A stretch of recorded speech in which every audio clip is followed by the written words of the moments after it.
October 30th, 1485, should have been the most beautiful day in Margaret Beaufort's life.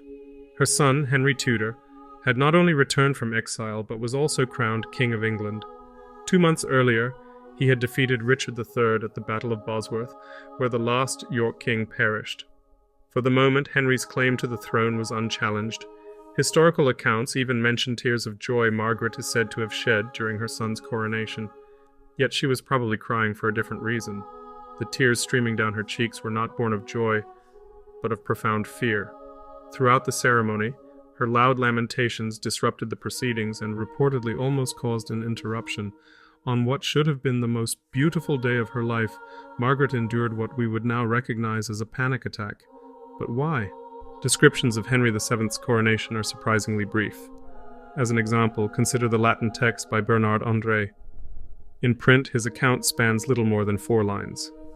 André promises to provide more details when he receives additional information, but he never does.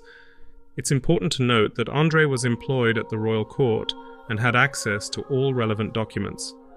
Polydore Virgil's account is even less detailed and contains outright inaccuracies. Afterwards, when a parliament had been convened at Westminster on October 31st, by the bidding of peerage and commons, Henry was crowned king under the name of Henry VII. In reality, Parliament did not convene until after Henry's coronation. Given that Virgil wrote under the patronage of Henry VII, such an error is particularly striking. Similarly, the London Chronicles devote only a few lines to the coronation and omit most details, and Edward Hall, writing decades later, follows the same pattern. This naturally raises the question, how do we know about Margaret Beaufort's lamentations during the ceremony? The primary source is a sermon delivered at Margaret's funeral by her confessor, who recounted her emotionally turbulent state during the coronation. Undoubtedly, many in attendance also noticed the new king's mother's distress. However, the Tudor government officially explained her tears as expressions of joy, a claim that likely went unchallenged in public, even if those present knew otherwise.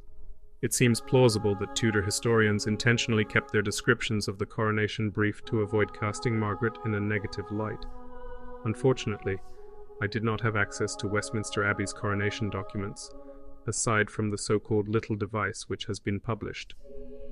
However, this document only provides instructions for the event and does not detail what transpired. It remains possible that other references exist within those records. Fisher is our sole source for understanding why Margaret was so overcome with fear.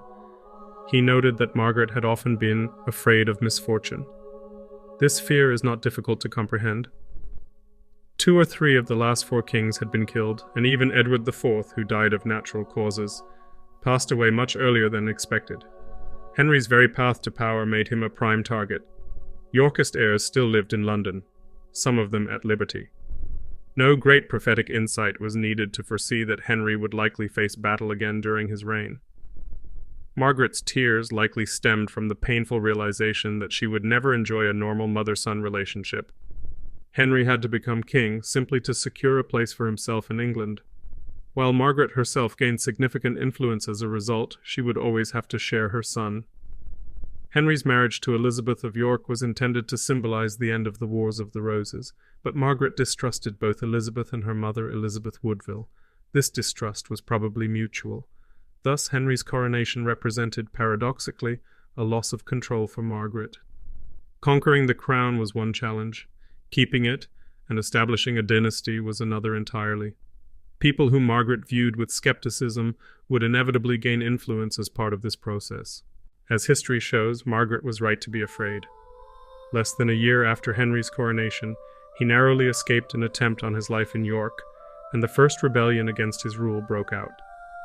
A year later, the first significant effort to restore Yorkist rule began, with Lambert Simnel acting as a figurehead.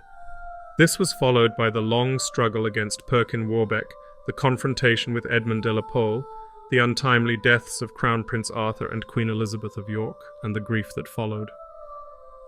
Elizabeth's death plunged Henry into a state of depressive sorrow. Adding to Margaret's pain, her brother-in-law was among those who supported Warbeck, and he lost his life as a result. In the end, Margaret outlived her son. Henry VII died a lonely, embittered man, Burdened by the weight of the crown and increasingly unpopular with his people, we may never know the precise fears that haunted Margaret on Henry's coronation day. What is certain is that she had good reasons to cry, even on what was supposed to be the most beautiful day of her life. Thanks for watching. Please like and subscribe.